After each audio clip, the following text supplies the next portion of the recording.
Good morning and good afternoon, everyone. On March 8, every year, International Women's Day is celebrated all around the world to recognize the contributions and achievements of women across various communities while calling for gender equality. This year, the theme for Microsoft Southeast Asia New Markets, celebrating the women forging change, aims to encourage effective action for advancing and recognizing women. Today, we have three different panel discussions covering many interesting areas. If you haven't registered for the other events, we will share the links with you to join. And you can also visit our Facebook pages to join the live sessions. Well, technology has been a long male dominated industry. However, Southeast Asian technology companies have a strong track record of hiring women better, in fact, than tech companies in many developed countries. But there is more to be done to bridge the gender gap. As a society, we have a responsibility to inspire the next generation of female science, technology, engineering, and math leaders. Today's youngest generations, called as the Generation Z, are unlike any previous generation.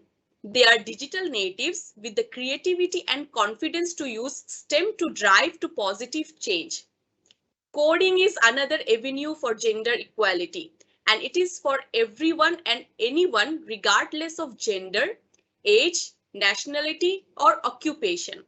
However, many men and women think of engineering and coding as male jobs, and this perception needs to be changed. So, with that, we have Melisha Gimil, Managing Director at Girls in Tech Nepal, Annie Matthew, Director Developer Relations at Microsoft Asia Pacific, joining in today to share their expertise with regards to how we can further enhance STEM education in our countries and how owning a career in tech can change the life of a woman. Thank you, Annie and Melisha, for taking your time to join in for this panel discussion today. So without further ado, let me start with the first question. Well, my first question will be for Annie. And Annie, she is a business leader with a proven track record in tech ecosystems, product marketing, sales enablement, startups, and partnerships across industries of software, consumer devices, IT services, manufacturing, and healthcare. She has received accolades including top 5 nominees for Srishti Shakti, which is Notable Woman Award in Science and Technology, and was honored by the Chief Minister of Kerala for her work with the startup ecosystem. She is passionate about empowering women for and also democratizing technology. So my question to Annie for today will be, Annie, almost every country of Southeast Asia is talking about STEM education and importance of gender balance in STEM education. But we still see gaps in some parts of these countries. Why do you think that is, and how we as leaders in technology can change this for the benefit for the future? Thanks, Poppy. First off, thank you for having me here. It's a real honor and pleasure to be with the new market countries and the women and men out here. And a great day and a great topic to talk about. So when you talk about technology and the advances of women, I look back and I say, oh, how far we've come. And I'm proud of it. And I look ahead and think, oh, how far we've got to go. And so the conversation today is very meaningful in terms of how do we break the barriers and how do we bridge that gap. So a couple of years ago, before COVID struck, I was sitting down with about 50, 16-year-old girls in Malaysia, which is where I'm talking to you now from. And I asked them about who are the women, the well-known women in science and technology. Can you just share a few?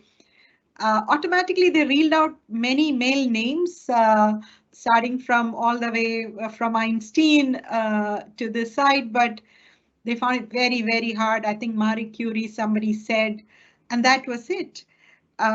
They couldn't actually think about women who are doing well, or who are in science and technology and doing so well. And cut to a year later, I was in conversation with a senior woman leader, and she was telling me that her 11-year-old girl says, uh, IT computer is for boys.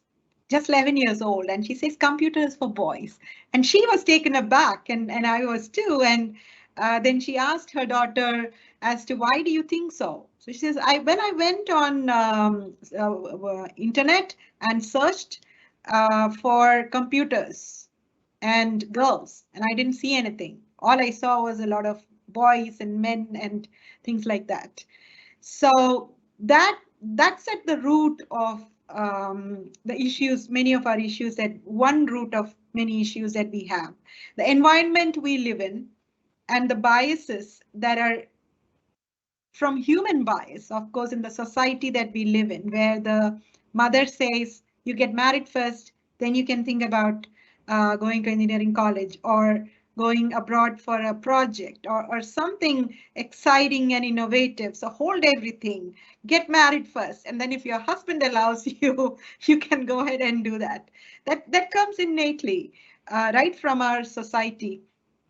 But there's also the bias from technology. So when you go and search on the internet, CEOs, pictures of CEOs, you'll get a lot of white male CEOs. You don't see the women out there. So, and that's a search result, right? So technology is at the back of this, and AI is at the back of this. So and so it's a vicious cycle where the societal and human biases are being reinforced by technology, and this is why it's so super important for more women and young girls to get into science and technology. So how can we actually move the needle on this?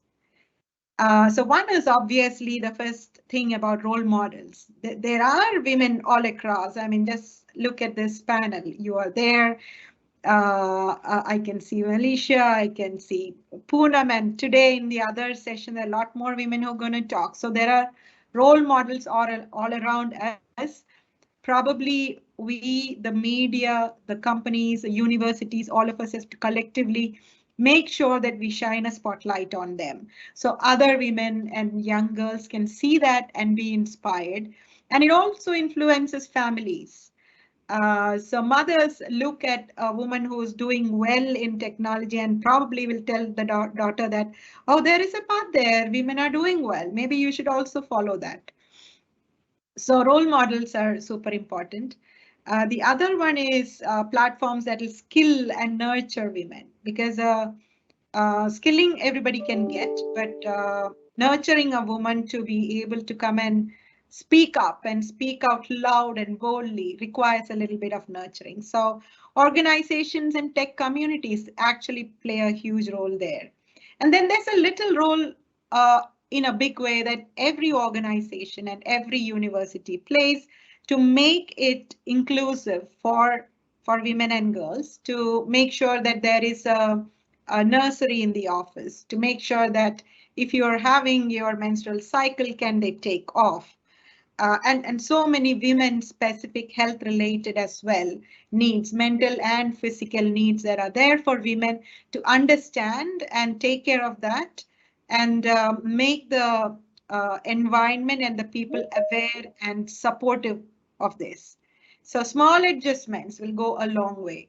So I think there's a huge role to play for everyone, as a daughter, a mother, an organization, a university, as the father, the uncle, or the brother, who is kind of cheering them on and telling them things are possible and paving the way for that. So that's a little bit of my thoughts, Poppy. Thank you. Thanks, Annie. I mean, yeah, I do agree with you that the gap is still there and we really need to create the role model. Sitting here in Bangladesh, I do also see when I'm connecting with partners, customers, and any other organization, I wish I could see more and more of CIOs or CTOs, even CISOs. And actually, we from our position, we need to create that platform. The leaders now need to create the platform so that we can have the future generation motivated. So thanks for your inspiring words and thanks for your feedback, Annie. So now my next question would be for Melisha. Well, Melisha is a very passionate lady who values the necessity of creating and taking opportunities when they arrive. She has a strong business development background. Well, she is an engineer turned to be a manager and then turned a social entrepreneur. She is a tech enthusiast. Wow. So my question for Melisha today is, Melisha, what are the barriers in encouraging girls and young professionals to explore tech careers? And how can we address these challenges as tech leaders? Hi, thank you so much. Thank you for the question and happy Women's Day to all the women out there and also all of the ex extraordinary panels over here. So, when we talk about challenges of encouraging or having young women, girls into a tech field, something that I have realized because I work totally with women, for women, so I know that there is a lot of things that goes beyond the background as well. So when I take myself a little bit back and then think about the challenges that exist right now, I think there are two kind of categories that face these challenges, and we often neglect these two categories. The first is a privileged background where I consider to be me as one of the privileged person to have had a very good family who gave me an extraordinary school to study with, where I was exposed to a lot of things, where I knew that what kind of things were wrong, what kind of things were right, where to look out for the careers. And there were a lot of things that I went through, which was a lot more easier for me to grab. And then the next challenge for us is to go to that underprivileged background where the challenge exists that they don't understand that there is even a career to look out and there is something that's called tech, or there is something that they can get involved with. There is not enough exposure in that terms of background. So these challenges are actually divided into these two terms, and that's what we have figured out with the works that we've been doing in backgrounds, at least in countries in like us, and then also in the part of the world that we live currently. So these two challenges has to be addressed specifically, and there are different challenges for these two backgrounds. For privileged, I've seen that they have a little bit more, they need a little bit more self-confidence in them, and then not having that guilt of doing something and saying that, okay, I can do this or achieve that. Some, because a lot of times, even when I used to get into something, I always hesitated of doing something, and pushing a little bit hard is something that we need to cater for. That is the biggest challenge that I see for women of privileged backgrounds that come within these sectors. The next for underprivileged is there is a lot of necessity to work with them to make them understand that there is a lot of things that there is unexplored world out there. Because I've seen last time we were taking an interview, me and my co-MD, and I we were taking interview of 12 I think +2 girls, and then they were saying that what do you want to become in your career. We were asking them about these things, and all of these women said they want to be bankers. And then we were so surprised. There were about 18 to 20 women, all of them wanted to be bankers. So we were like, why do you want to be? At the end we wanted to ask this question, why do you want to be the banker? So that one of the girls said that I've seen bankers. Where do you see bankers? He said that I have seen them working in the road. So and we asked her, do you have a bank account? She said, no, I don't have a bank account. And then you've seen them walking in the road and you want to become a banker? So that's something that struck to me so hard, that you've never seen. So you can't be someone you've never seen, right? So you have to first see them, you have to first explore, you have to first know, you have to first understand, you have to first get your hands on to something, and then you have that set back and say that, oh my god, yes, I think I can be that. I think I can see, and I think I want to explore that. So they have not. And some of those women, when I asked them, they even said that they've not been able to touch a computer. We asked them that, do you have a laptop, or have you had a privilege to seeing a computer in your college? They said that we had taught computer, I know what a computer is, but I've never seen it, I've never touched it, I don't know how to open it.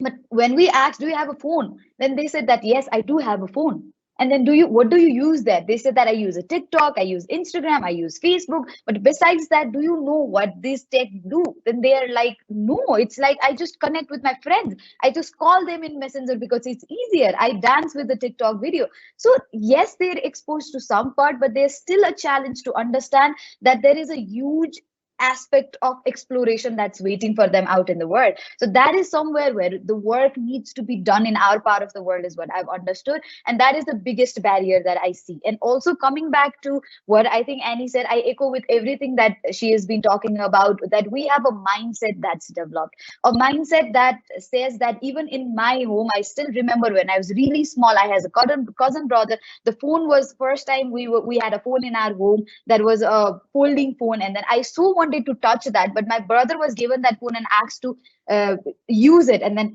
find out how to call or how to save a number. And then but for me, when there were gatherings or when their guests were coming, I was supposed to bring water for them. I don't know why. And then when I said, can my brother do that? I asked them every single time. I remember I tell, can my brother bring that water? And they used to say that he can't do that. And I was like, why? He has hands. He knows how to pour a water. So yeah, that's the mindset that we are bringing. And it's not the it's not just about the challenge that's in today's mindset. It's the mindset that we are growing up with. In every single stage, we're facing these biases. Every single life of hats that we're wearing, we're facing these biases. And that's where the challenge actually remains for all of these backgrounds, be it privileged, be it underprivileged, that the mindset needs to be broken in terms of these biases and challenges. When it comes to choosing toys, you'll have to be able to give that choice. I won't say that give both of them to both of the genders, but I would like to say that at least give them a choice. Give them a choice to choose, give them a choice to understand that what their choices are, where they're choosing, where they're going. At least give them that open background. Don't ask your daughter to bring a water and a son to at least play with technology. The technology doesn't comes with a name saying that just made for boys. It does not. It does not. So why is it considered just for boys? Because none of the technology has ever said it's just for the boys. It never has. The mindset is where the work, all of the work is, and the mindset, and that's what needs to be broken, is what I always think about. And also when we talk about we as tech leaders encouraging females, and then also bringing, what I believe is just us being tech leaders here is not enough. When every time I get asked that how can you as a person break this equality, I say that I can't, because I seriously can't. It's not just fight that I alone have to take. We are one part of the stakeholders. We tech leaders, we community builders, we change makers, we're holding one position are one part of the stakeholders. There are a lot of other part of the stakeholders that needs to come together to break this challenge, to break this bias, because that's what is required. The universities has to understand why there are less females who are studying tech. Workforce has to understand why is it necessary for us to have this diversity in our team. And then also in our home, we have to understand that where and when we need to break these biases within ourselves to bring this equality. So until and unless all of us together don't fight with these biases in every single step of our life, it's difficult. But something that we can, yes, do is provide that equal opportunities, to provide platforms, to give them role models, to encourage them, and then bring out females like you guys to show to the world that we are here, we are doing it, we've broken these biases on our own, we are still unlearning and relearning new things. You can also do it. So that's something that we can do. We can advocate, we can provide opportunities to one extent, but we can't do everything on our own. There needs to be an equal involvement of all of the stakeholders together to make sure that these biases are broken on our own. Thank you so much.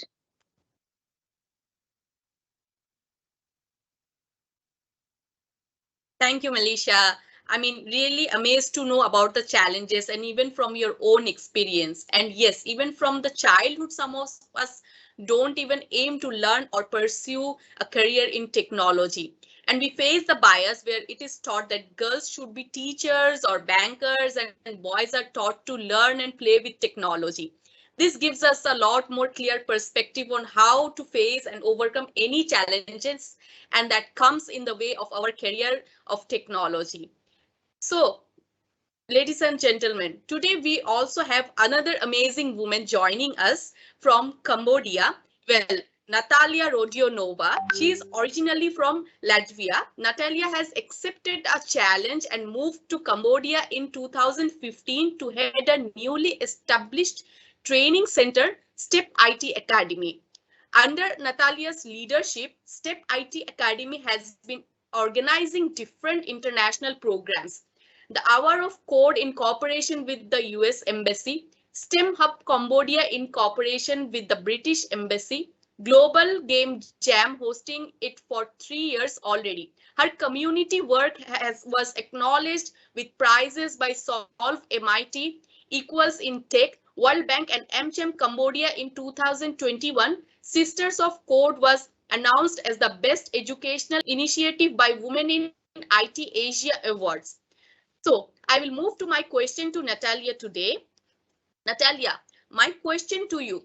What are the contributions from non-profits like Sisters of Code towards encouraging women to take up STEM education and learn coding? Thank you so much for the question. I'm very happy to be here and happy International Women's Day. It's amazing that we're celebrating it together at this panel with amazing speakers from different countries, and me coming to Cambodia from Latvia, a very small country, as well as an example how world is connected and how can we help each other and how this partnership is important. Thank you for the question about the non-profit role in bringing the gender equality in STEM, and actually that is my own passion and my own dedication to Cambodia, which is now my home for already 6 years. And we have started Sisters of Code as a non-profit educational program free of charge for the students in 2015. And the goal was actually what Melisha told already, to bring opportunities to the unprivileged students to have an access to education which they didn't have before. Just so you understand what is the situation in Cambodia, since I'm sure some of the viewers today are joining us from many different countries and they may not know.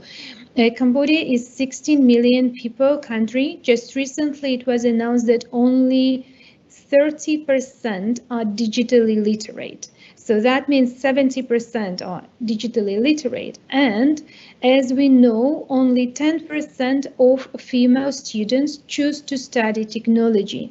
So the numbers are actually quite shocking. That means that a possibility or even this idea of joining tech world is actually very exclusive right now. And I agree with what Melisha told, that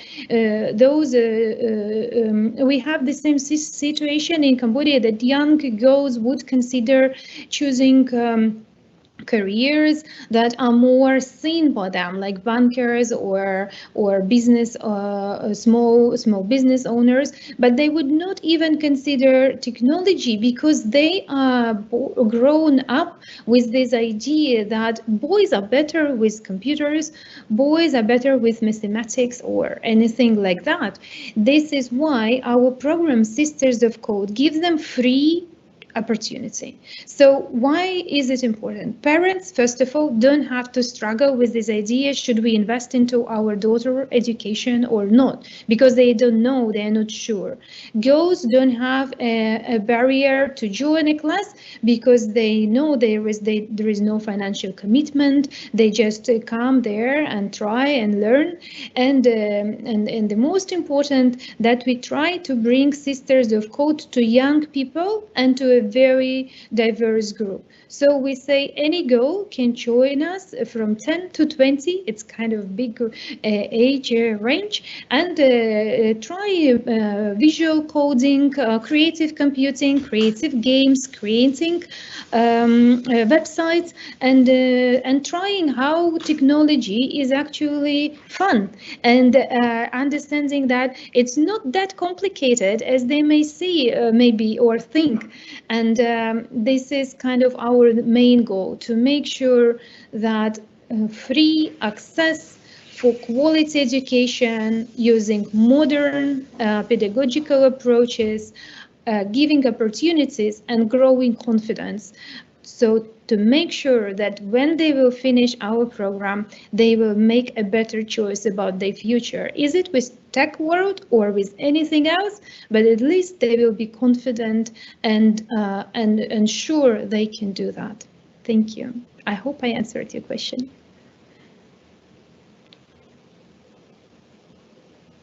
Yes, Natalia, thank you very much. And it's wonderful how Sisters of Code is helping to overcome the barriers for young people willing to join and learn coding, how they can explore their potential around coding, gaming, and website building. Congratulations for all the hard work and impact that is being made by the Sisters of Code. So now I'll move on to my next question, and my next question will be for amazing Annie again. So Annie, what are the key actions that tech companies can adapt to increase the female representation in the workforce?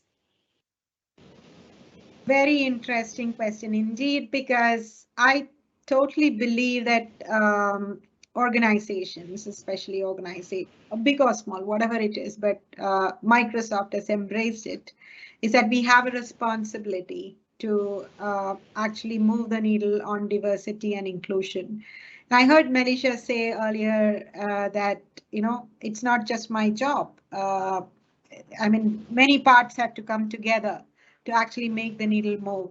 And I must say that I lived through it because soon after COVID hit, we saw reports coming out that women were losing job 1.8x times faster than men. And at that time, we were speaking to, so we work with developer communities, open source communities across APAC, all the way from Nepal right down to South Korea.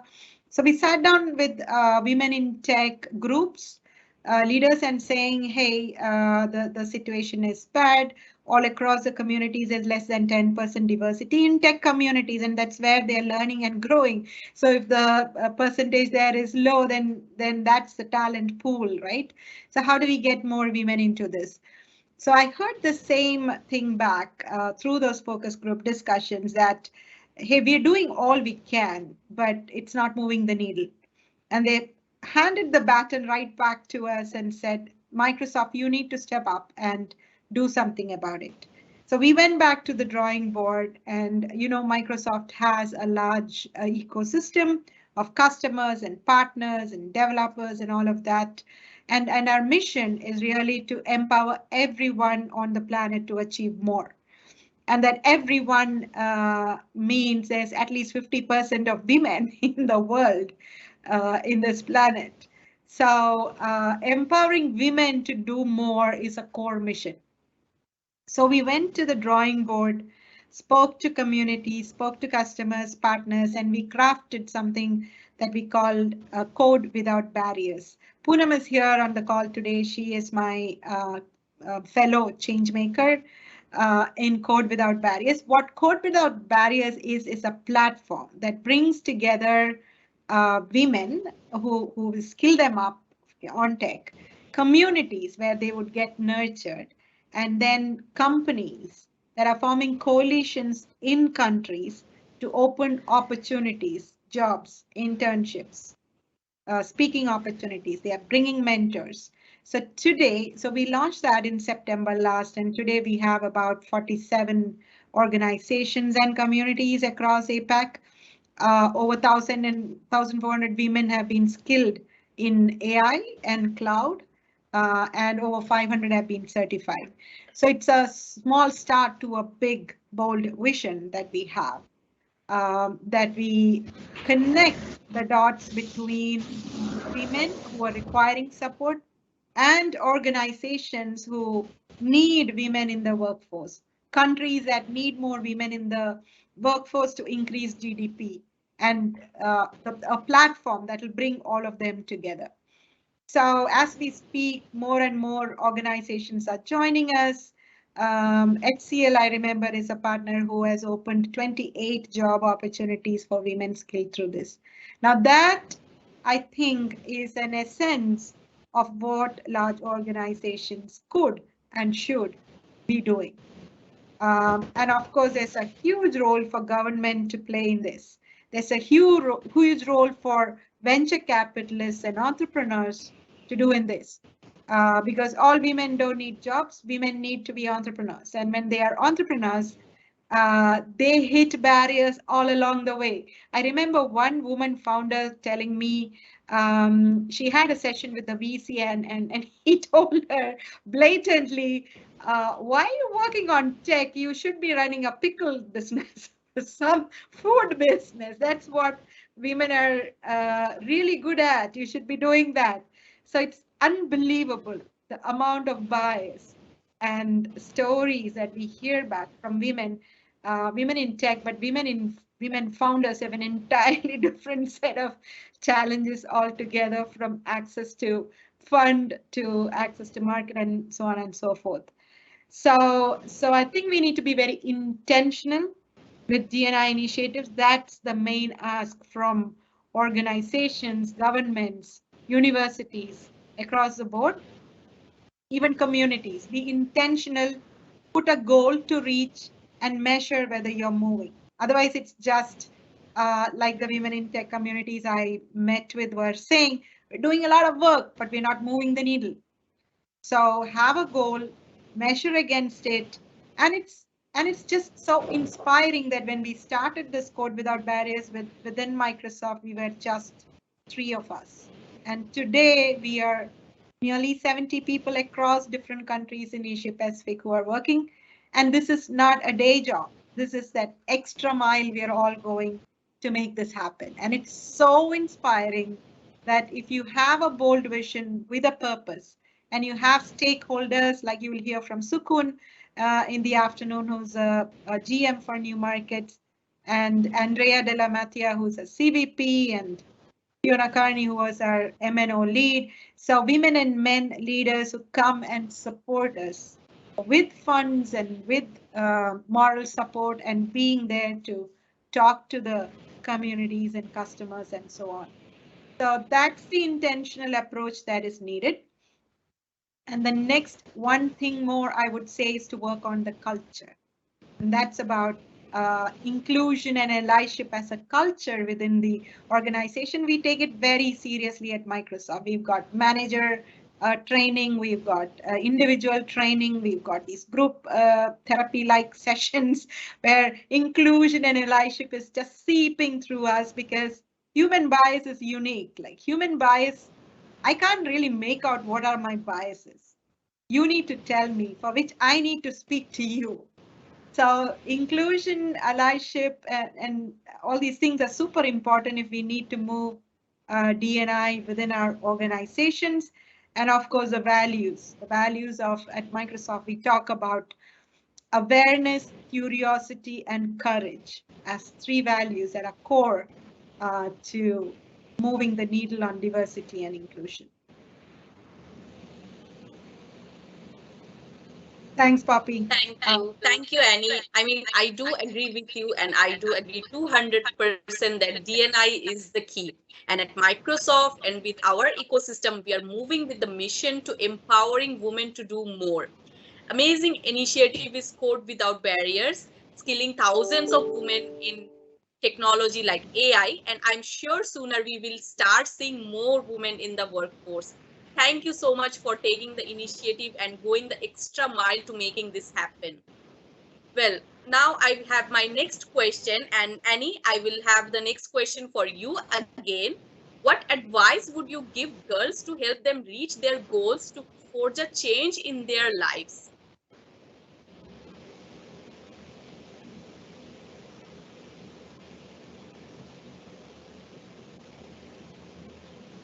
Annie, question for you. What advice would you give girls to help them reach Yes. their goals to forge a change in their lives? Yeah. Sorry, I was on mute.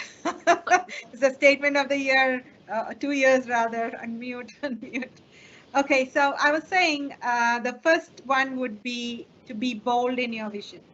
And you heard from, I mean, just look at the women sitting here on the panel. They've all been bold to get to where they are because there are barriers. And if you want to move the barriers, you need to be bold. So be bold in your vision. And the second thing I would say is along the same lines is invest in yourself. So it's almost like the put on your mask before you start helping others. So invest in yourself and build that self-assurance, that self-confidence internally. And if you have that, barriers fall down, and you will see that happen. A small, okay, I won't go into that. So I wanted to share a small story on that, but I think we may not have time for it. So I'll just say invest in yourself to build your self-confidence. And the third thing is remember, you're not in this alone. And so remember to bring your family along, bring the world along with you in that journey. What that means is you may have to make the effort to point out role models, to shine the spotlight on role models, to kind of convince your mom or your dad that what you're doing is good and right and they need to support it and why. So it's not like everything will be served on a platter. We're not yet there. But if you look around, you see enough role models or enough data and material to kind of bring people along. So and it's always easier when you have the support system around you and you don't have to fight against a lot of things. So I think it's important to invest time and effort in convincing or in kind of persuading people around you to support you as well as you're going in that journey. So those are the three things: be bold, invest in yourself, whether it is skilling or it is just gathering self-assurance, and then bring the world along with you, bring your immediate family and support systems along with you.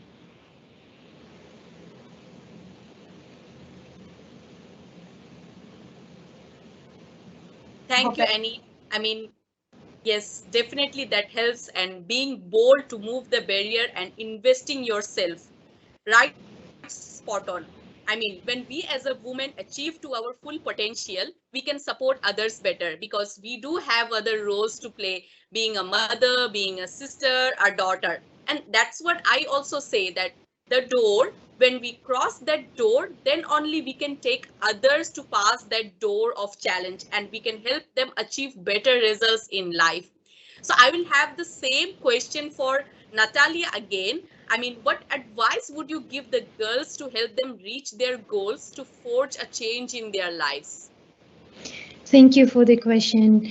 Actually, this is a very important one. I hope that this discussion can actually inspire more girls to see and try themselves in the world of technology or whatever STEM. My advice is try.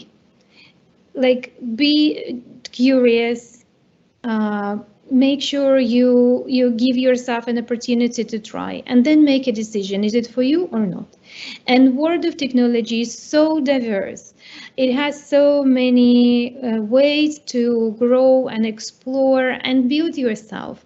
So having this kind of open-minded mindset of trying, of exploring, and also actually putting efforts, not giving up if it's something not clear, maybe not working from the first time when you write your code.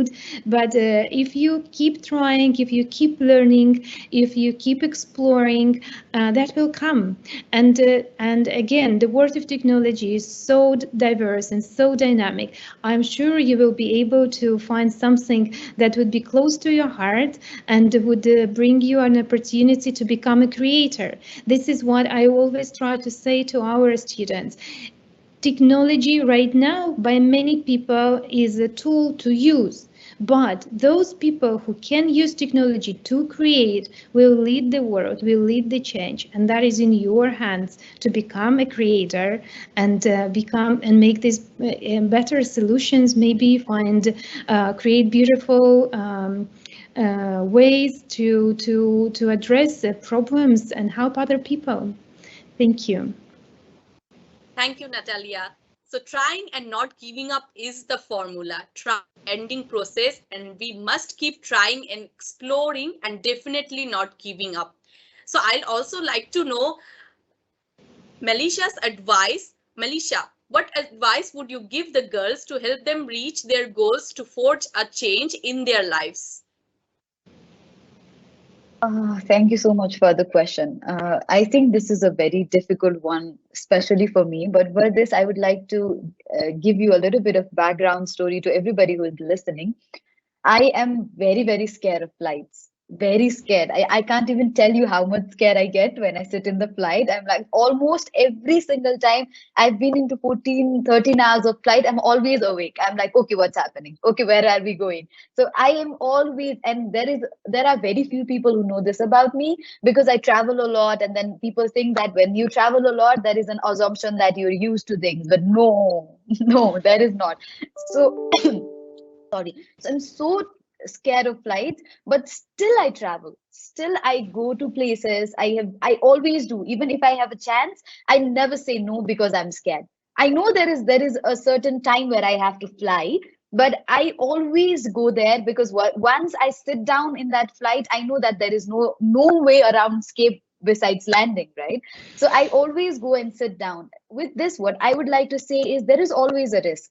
There is always a risk of something going wrong, and you not, because if I had not taken that risk and if I had not overcome that fear that I had in me, I would never have explored places. I would have never gone halfway around the world and met people. I've never seen beautiful things that I've seen. I would never have this network.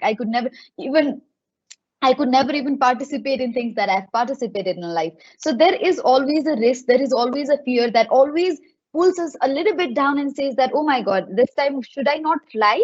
Should I not go? Should I not do that? But there is always a possibility for you to do it again, for you to explore that again, because that's how you need to do it. If I could have stopped, I could have stopped right over there. But today, I don't stop. Even today, I'm scared of flights. If you tell me you're flying tomorrow, from today, I'm not sleeping all day, all night. I'm not sleeping, but I'm still gonna fly because that's what I'm breaking my fear over there. And the next is opportunities. You'll have to seek opportunities and explore within those opportunities. I did it. I was an average student. No one believed I could do anything in life. I still remember I always got scolded every single time I had a result in my home saying that what will you do in life? You don't study well and all of those things. And right now my parents have left me on my own because they know that I have made my way. I've shown them, I proved them because I explored, because I went into opportunities. I tried, you can't believe how many things I've tried in life. I've run my own startup. I failed few. I worked for others. I worked for multinationals. I did a lot of things within my areas of things that I could achieve. So I explored. I took opportunities. I took part in a lot of events and competitions. I took part in Imagine Cup. It didn't work out for one time. I had to try it for 3 times to get into the national finals. And then I went into a flight, sat on a flight, and I went to Seattle. I went to Microsoft. I went into different things. So I did because I explored, I took that opportunities. It was a fear. It was always a fear of failing. It was always a fear of not happening. But I didn't give up. As I think the previous speaker also said, not giving up. That's one thing that I consider that's my biggest strength. And the next thing that I would like to say is always know your credentials. While you're exploring, you'll have to know what are your credentials. When we go forward, I now know that what are the things that I like doing, what are the things that I'm not good at. So you'll have to start exploring within yourself. And that's where I totally echo with Annie saying that you have to invest in yourself. It's at the end, it's you who has to do it. Nobody is going to come and say, okay, take this leadership or do this, do that, because it's you who has to understand, grab that. There can be a certain people that give you that awareness. They can make you a little bit more motivated or encourage you to do things, but at the end the decision of doing or not doing is yours. The decision of giving or not giving is yours. So you'll have to make sure that you take that decision on your own. And the last thing, because as we're always talking about breaking the biases, I know it's really difficult, as Annie said, that picking out those biases on yourself, but every single day I try to do that and sit down and say, am I doing a little bit more bias in terms of doing this or that? So you can just at least understand where your biases are and not try to do that in every single day, because it takes a lot of, because we have been so much built with these biases within our lifetime. It takes a lot of processes. It takes a lot of understanding to unlearn and relearn these things. So just understand where the biases are and then try to break it on your own, because at the end it's you who has to do it. Yeah, that's my advice. Thank you so much.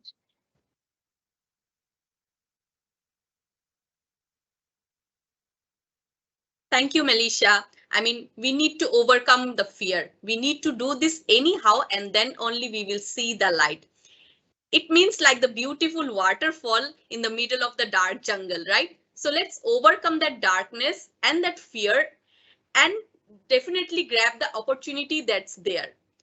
So now next we have Poonam, who is leading the Code Without Barriers hackathon for Microsoft APAC, which is a great opportunity for all of you to your coding journey. I will hand over the session to Poonam to enlighten you about the Code Without Barriers program and the hackathon. Poonam, over to you. Thank you, Poppy. And happy International Women's Day to all of you who are listening in. And, I'm really happy. I've heard a lot from all of you, and I'm really jazzed up and, pumped up to really present on what we're doing in Microsoft to make a difference, right? Um, so I'm just hoping you're able to see the screen well. So this is something that Annie talked about previously about Code Without Barriers, the initiative, what Microsoft has taken upon themselves to see how we can help create a world where we have more women, because it's not just an idea, it needs to happen, without which I think real progress cannot be made. So these are some statistics which says that women represent less than 10% developers in Asia, and that's the number that we want to really change and move the needle, right? As part of Code Without Barriers, we have multiple pillars. So we have a skilling pillar wherein women can register and upskill themselves around data and AI. There is a mentoring circle, because we believe that it's not fun to run alone. If you have people cheering you on the way, you learn from them, you learn from their mistakes. So we have a mentoring circle. We also have a hackathon pillar, because we've seen that just killing is not enough. You need to practice what you've learned. So that's where we want to create a platform for our women so that they can really hack together. Now, we've been having this program has been running for the past 8 months now, and we've skilled, as Annie said, we've skilled around 1,500 women already. So we kind of asked them these two questions, right? What is the career trajectory you're looking at after going through this program, and why are you looking forward to the hackathon? Two simple questions, and the answers were overwhelming. The first one is my favorite. One of the women in AI participants, she said that I want to be an AI engineer in the healthcare sector. I hope to become one. I'm happy we're able to generate that hope. Some of them wanted to secure an internship, and that's why they're part of Code Without Barriers. Some of them want to have a stable job before graduating. There are women who are already experienced. So there was a fintech professional who said that she's looking for better opportunities. So that's what Code Without Barriers aspires to do.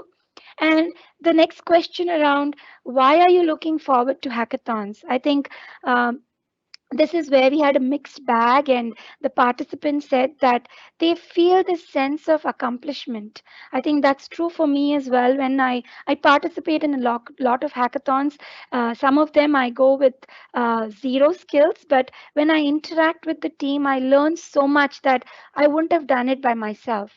um, The other thing is around some women said that they are able to understand strength and weaknesses better. This is something that Melisha said, that you need to know, you need to have that barometer to tell you, hey, this is your strength, this is your weakness. I think hackathon is a great platform for you to understand that. There are going to be many first time participants as well. So they are looking forward to this platform to showcase their talent, right? So this is what our participants in the skilling pillar had to say. Let's do a reality check. These are some numbers that we have. Now, this was a survey that was conducted a few years ago, but the numbers hold good. So this is, you can see a mix. You can see that in a hackathon, typically there are 30% newbies and 70% veterans. So I think this is a quick formula. If you want to become a veteran, participate in a hackathon, right? That's what the numbers say. And another metric is about female and male ratio in hackathons, which is a bit gloomy. It says that in a hackathon, typically on a scale of 10, there would be 9 men and 1 woman who would be participating. And that's where we are here today, to break that bias and get more women to participate in these hackathons. Why? Because it's a learning opportunity. It just builds confidence. It's a great environment to network, get mentored, think about your next career opportunity, and definitely, around awards, prizes, certifications, recognitions, and hiring. Did we say hiring? Definitely. When you're coming to a hackathon, when it's under the Code Without Barriers hackathon umbrella, hiring is definitely on top of mind. So, a little about what's different with this hackathon that we have. It's a women's only event. So, we will be like minded women hacking together. It's a virtual hackathon. What this really means is you can be seated in Nepal, you could be seated in Cambodia, you could be in Singapore, and still hack together. It is for a duration of 6 weeks. And in that duration of 6 weeks, it's not just you hacking alone. We have mentoring that is going to happen, and these mentors are going to be industry experts who are going to be helping women think about that problem statement. We are going to be having technical experts coming in from Microsoft who will be helping thinking about that challenge itself. Now, coming over to the challenge statements, these are real world problems. Now, Code Without Barriers is not just a Microsoft event. We have at least 47 partners who have registered with us, and these challenge statements are coming on from these customers and partners. So they are coming and saying, hey, these are the challenges we have in our industry. These are the data sets. Can we have women hack on these problems and come up with a solution? So these problems are real. This is data and AI, and these challenges are real. And they are also bringing in industry experts who are going to be mentors and helping the women thinking around how should they think about this problem, right? So I think this is the best platform. Any women who is skilled with the data and AI pillar, or who has data and AI skills, maybe at level 100. We are not expecting experts to come in, but even if you're starting that journey, hackathons will be the best place where you can come and shine, right? In terms of outcomes, we are thinking about building confidence. That's top of mind. Technical innovation, when you're hacking, you see the other team and you see, oh, they're doing it this way. Maybe we should think differently. So that really just comes in when you're in a hack. We're thinking about technical innovation. We're thinking about mentoring and networking, tapping on the doors of a partner like Accenture or CIMB, who is part of this hackathon, many more partners and customers.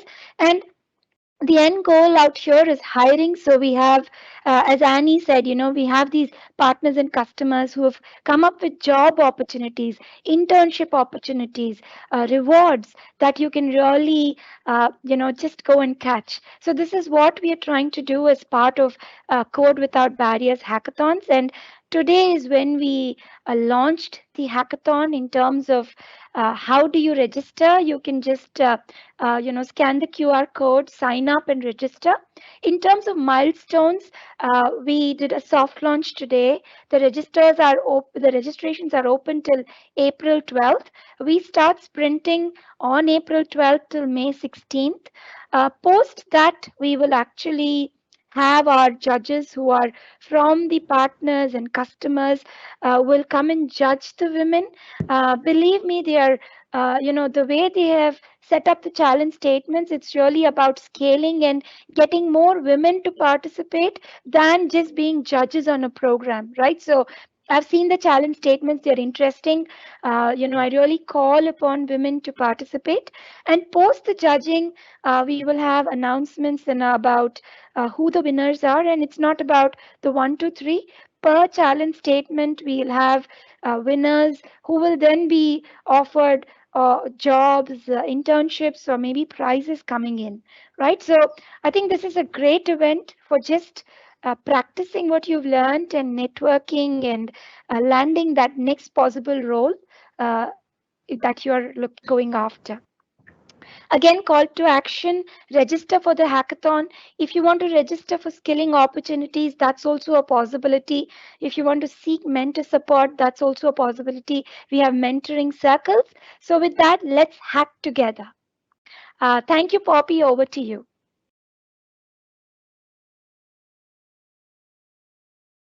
Thank you, Poonam. I mean, yes, everyone, please register and let's hack together.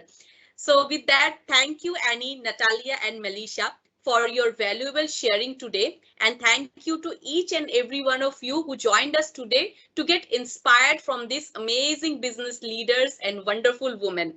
Stay tuned for the next session. Goodbye.